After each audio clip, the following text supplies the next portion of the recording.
Breaking tonight, new Fox polls on the GOP field show a big surge in national support for Dr. Ben Carson. He has gained another 5 points since last month and is now neck and neck with Donald Trump, who is holding steady. But as Carson moves up, the mainstream media have ramped up the criticism, finding controversy in what many feel are simple statements. The latest involved Carson's answer to a question about the Bible.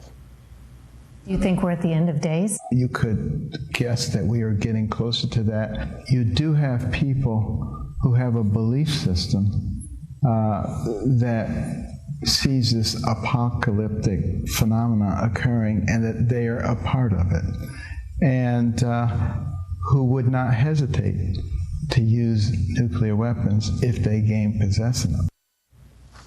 Well, Dr. Carson appears to be referring to Iran, the Islamic State, and their violent vision, for ridding the world of infidels. But a number of media outlets treated the doctor like some sort of crazy street corner preacher. Salon writing, quote, Ben Carson's apocalyptic fantasies. We are getting closer to the end of days. Huffington Post UK chides Ben Carson believes Earth is getting closer to the end of days, but he still wants to be president. CNN removes any context from its headline, reporting Ben Carson, we're closer to end of days. Joining me now, Fox News digital politics editor Chris Stirewalt and the host of Media Buzz right here on Fox, Howie Kurtz. So what he was trying to talk about Iran, Stirewalt, and the takeaway was he thinks we're all going to die. We're all going to die. We're all going to die. The end is nigh. Call Kirk Cameron because the rapture is upon us. It's all about to happen. And it is one in a series, a ongoing series of stories about Ben Carson is a kook, Ben Carson is a nut. And you hear it, he doesn't talk like a politician. So he's talking around it, and he's sort of meandering around, and he's not using soundbite language. So they're doing all these gotchas, and then they're sort of getting themselves. But in their defense, Howie, he does make a lot of gaffes. He gives a lot of fodder to the media who want to slam him. I understand the controversy about Ben Carson talking initially about not advocating a Muslim president. I understand the controversy about him saying what he would do if confronted with a mass shooter, although a lot of people misinterpreted that to say he was blaming the victims in Oregon. This I don't understand at all because it's a straightforward question about faith. We just saw his answer. What the media utterly failed to grasp, Megyn, is that the more they whack Carson or paint him as a strange figure, the more it helps him. It's almost Trump-like because they don't understand his appeal. Do you think that there's any consideration of that? They're not supposed to be considering whether their questions help or hurt him. No. They're not supposed to be. I think they don't understand Ben Carson. They don't understand his appeal. He does speak in the language of faith sometimes, and they feel like he's going to be sinking anytime soon. And they just, there is an effort by some in the media to paint him as some kind of religious wacko who thinks the apocalypse is imminent. Is it that far removed from what we saw from President Obama in the A block of the show, Chris, where it's like, those who really mean the faith? Well, exactly. Right? And there's an implication that, like, he's a little... And again, I also make a point that it was clear Ben Carson wasn't talking about the Southern Baptists. He wasn't talking about the United Methodists. He was clearly talking... Our friends in Iran... Oh, wait. Right. Yeah. So he was clearly... The people who chant death to America. But if you don't understand, if you've lived your whole life in the Acela corridor, if you have never been out of stone's throw away from a good corned beef sandwich in your whole life, if you have lived your whole life here, you have no idea what probably evangelical Christians think or believe. Right. You probably have no idea what people think about the end of the world or all of that stuff. And so you just point and go, look at those weirdo kooks.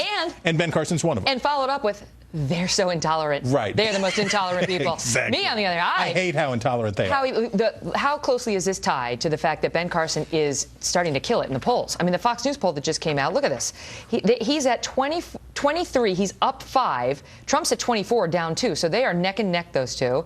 And the next closest guy is Cruz, who's up 2, but he's at 10, 13 points behind Carson. If Ben Carson was in single digits, most of this wouldn't be happening. The media would be focusing their attention elsewhere. And, of course, candidates that move up should get more scrutiny. But here's what's interesting. Early on in this race, Ben Carson said some dumb things. Obamacare is equal slavery. Gay guys people get to be gay when they go into prison. Prison makes you gay. Yeah, and he told me in an interview that he had learned that if he used that inflammatory language, people wouldn't hear his words, and he had stopped. Now he seems to have thrown this caution to the wind. His top strategist was quoted as saying, "Let Carson be Carson." I think he's embracing who he is, and some in the media don't like it, but clearly many Republican voters do. The other thing we've seen, Chris, is that Carson beats Hillary Clinton by the widest margin of any GOPer running for president. He against Clinton Biden in the Fox News matchup, 50% to 39. By the way, Hillary loses to every single Republican, Carson, Trump, Bush, Fiorina, but loses the most to Carson. Yeah, and she's a disaster right now. But the thing about Ben Carson, he's doing it exactly wrong, right? He's doing everything you're not supposed to do. He had no name identification. He had no organization. He started out with no dough. He followed none of the rules. And he's very low-key. He doesn't speak in sound bites. And guess what happens?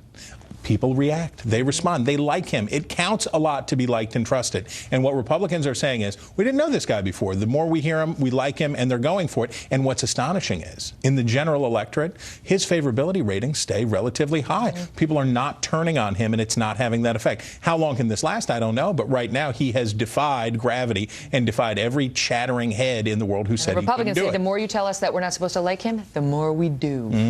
Great to see you both. You too. Thanks, Megan. Well, a major milestone in the Freddie Gray case today out of Baltimore. And just ahead, we'll show you why all 6 officers charged in his death wound up in court together for the first time today, as Mark and Arthur weigh in on the big ruling that came down this afternoon. Plus, CNN announcing it is taking a different approach to the Democratic debate, declaring the Democrats will be held to a different standard than the GOP. Media Research Center President Brent Bizzell joins us next on how exactly that's going to work and why. I don't think this is a debate where you're going to have candidates attacking each other.